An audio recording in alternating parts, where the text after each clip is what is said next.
Welcome back. I'm MTG Joe, and today we got something a little different for you.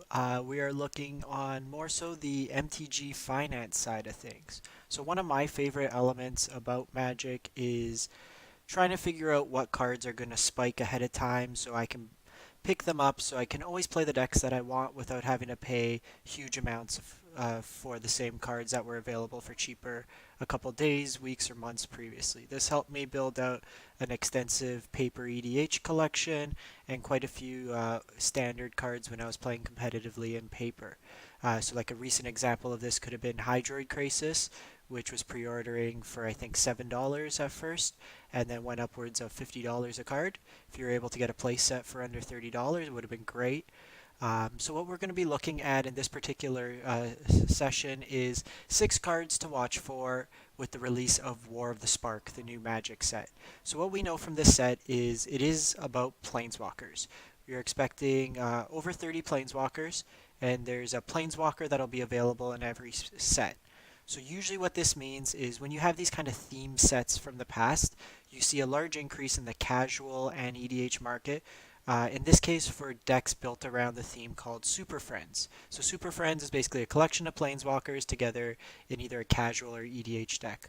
So what I'm doing with this video is basically highlighting certain cards to keep an eye out for that you may want to consider picking up now because they'll likely see a price increase once the set releases if you want to play any of these deck archetypes.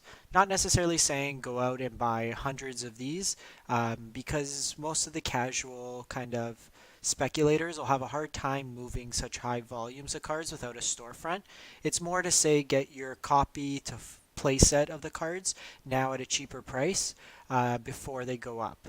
So what we're going to be looking at is MTG stocks in terms of providing us the price. These prices are as of March 15th, so Friday, March 15th, and this is based on TCG mid.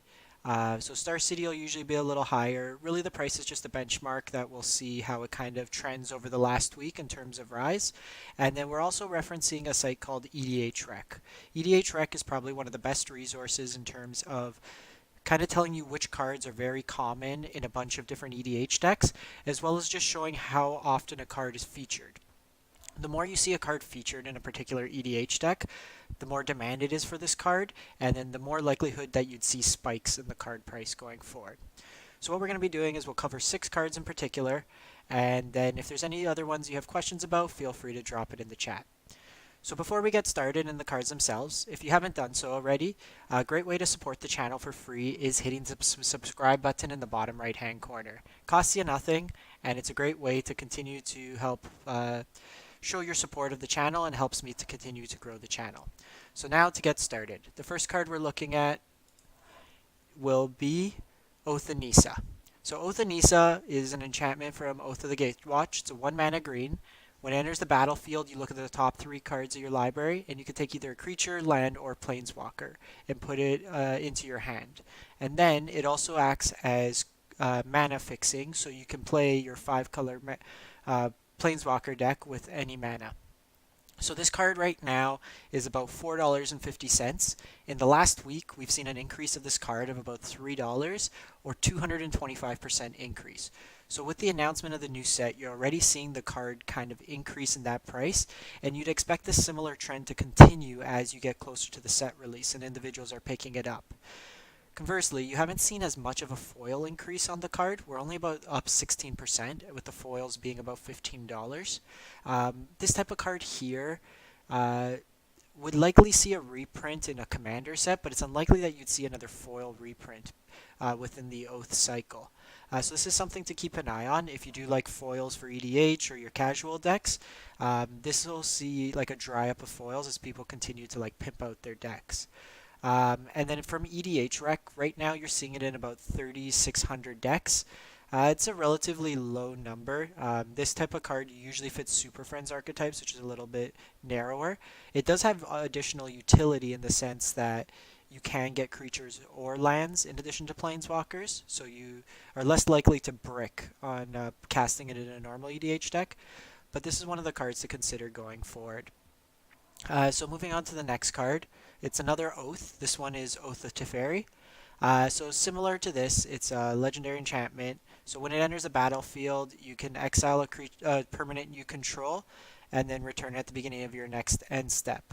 And then it also gives you the ability to double up on each of your planeswalkers' uh, activated abilities. So when you're using your loyalty abilities, you get to use it twice per turn, which gives you a lot of value there, and it also lets you reset a planeswalker. So what you can do here is you can downtick a planeswalker, maybe to protect against one of the creatures, or blow up, say, like an enchantment or an artifact if you have something like a Vivian, and then you can get it back at the end of turn and it resets its loyalty. So this one right now, it's relatively cheap still at about $1.80, but we've seen quite a large increase relative to the overall price. So this was pretty much approaching bulk rare status. And with the announcement of the Planeswalkers, we've had almost a 200% increase. We've also seen the price of the foils pretty much double in the last week since between March 8th and March 15th. So they're up about $5 to just over $10. And although not seeing as much play as Oath Anisa, you're still seeing it in about 1,750 decks. These numbers are likely to increase from EDH Rec just with like the influx of planeswalkers we're going to be seeing in the new set. But this is one that, at the very least, if you just want your one copy now for EDH at the price of under $2, it's an easy pickup right now.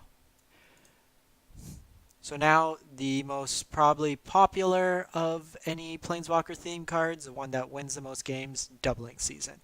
So basically, how Doubling Season reads is if an effect would put one or more tokens into play, you double those. So if your Planeswalker creates tokens, you get twice as many. But really, it's the second set of text that's most relevant to a Planeswalker themed set. So if an effect would put one or more counters on a permanent you control, put twice as many counters on that. What this means is when you cast a Planeswalker, say if it has a starting loyalty of 5, it would come in with a starting loyalty of 10. In a lot of cases, this means you could play your Planeswalker out and use the ultimate the first turn you get it out.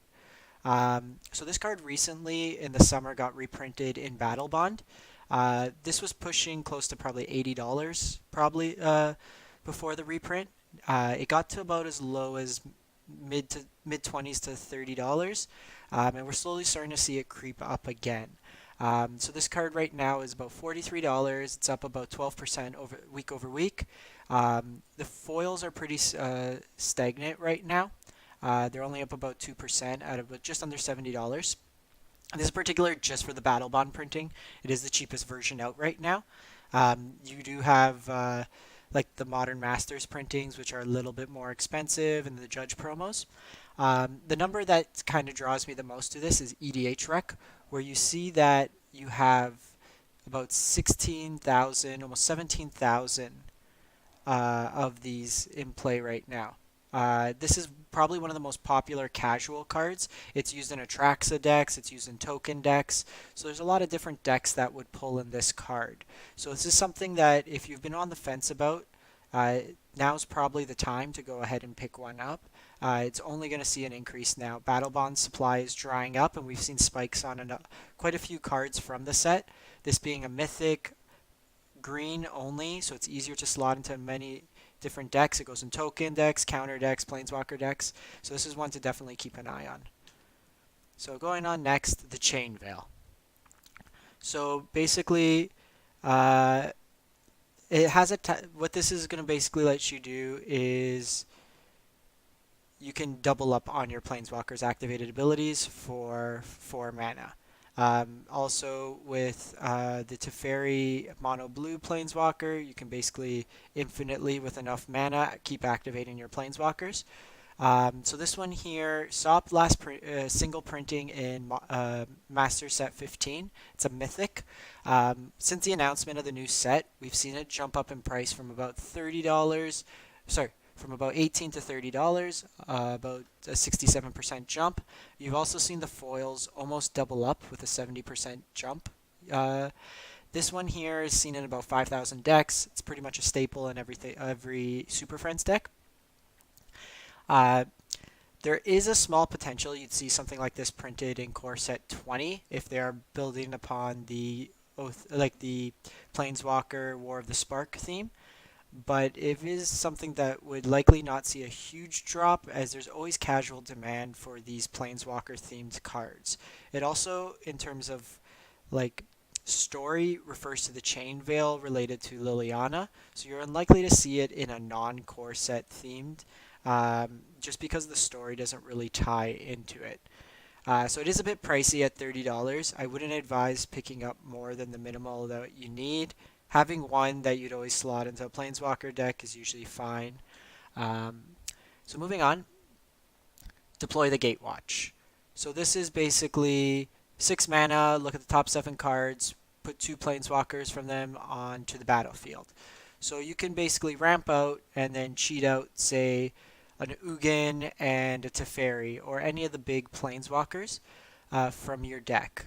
So this is a way to kind of beat the casting cost of some Planeswalkers and gives you card advantage at the same time. With cards like this, you usually need a critical density, so you'd likely be looking for something in the realm of, say, 25 to 30 Planeswalkers to consistently hit on the card like this. But right now the buy-in's pretty cheap. It's about $1.60. It's up 58 cents or about 55%, so it's starting to close into doubling up from the bulk rare status it was for Mythic. And foils have been fairly consistent at $15. Week over week, you haven't seen much change, and relatively speaking, you only see a couple pennies here and there. Um, the foils might be somewhat limited in terms of growth. It is a fairly narrow card that you're playing in Planeswalker decks, but I could see the regular printing just as casuals are picking up for like their EDH decks or stuff like that, or just kitchen table. You'd start seeing more casual players swooping these up, and a $5 price tag for something like this and being a mythic isn't unreasonable compared to other Planeswalker theme cards. Similarly, you're seeing it in about just under 2,000 decks on EDH Rec. And then finally, we have Arena Rector. So similar to Doubling Season, this is a Bottle Bond mythic. So basically how this works is this is a very similar template to a card called Academy Rector. So when this card dies, you get to exile it, search your library for any Planeswalker card, and put it into the battlefield. So this, especially with ways to get the sack, can basically be a 4 mana, go get Ugin, go get Karn, go get your scariest Planeswalker, or go get your most situationally beneficial Planeswalker. So this is a single printing of a summer set that will be in demand for some time until you see a reprint. It's up to $18 right now. We've only seen it up about 16%. The foils also haven't seen too much of an increase, only up about $5. Foils from Battle Bond will always hold quite a high premium just because they're very low in supply. We've also seen the prices of Battle Bond sealed product go up quite a bit. It's closing in, I believe, on close to $200 a box now, and it's quite hard to find in most brick and mortar stores. EDH Rec is only showing it in about 500 decks. I'm not as concerned with this just because the card isn't highly available right now. It was limited print run. It's a mythic from a small set that's out of print that only came out in the summer where people really aren't opening that much Magic product. But this is something to keep an eye on. This is something that if you look, although Academy Rector is reserved list, with the demand of the new set, something like a $30 or $40 price tag wouldn't be unreasonable for a card like this. So these are 6 cards in particular that I think would be something to keep an eye on. One card that I think that maybe you should sell if you're kind of holding on to them right now is Mox Amber. We've seen quite a bit of a price jump on it. I don't think it's going to be that good. It's the 0 mana artifact from Dominaria that lets you tap to add a color or a colored mana based on any legendary permanent you have. It doesn't really fit the theme of Planeswalkers. Most Planeswalkers are, at the very least, are 3 mana. It doesn't really help you ramp that much. You're better off just playing either an extra land or like an actual source of mana fixing. But let me know what you think in the comments below. If there's any cards I missed, if you don't agree necessarily with my kind of predictions, I'm happy to have a discussion on that front. But let me know. And thanks for watching, and let me know if you enjoy these types of kind of Magic finance updates. It's something that, like I said, is probably the thing I'm most passionate about in terms of the Magic, the Gathering community or universe. It's something that's really kept me interested in the game for so long. So I'd love to talk about it more, but want to see what your thoughts on it are as well. So thanks for watching, and if you haven't done so already, please make sure to subscribe. It helps support the channel, costs you absolutely nothing. Thanks for watching. Have a great one.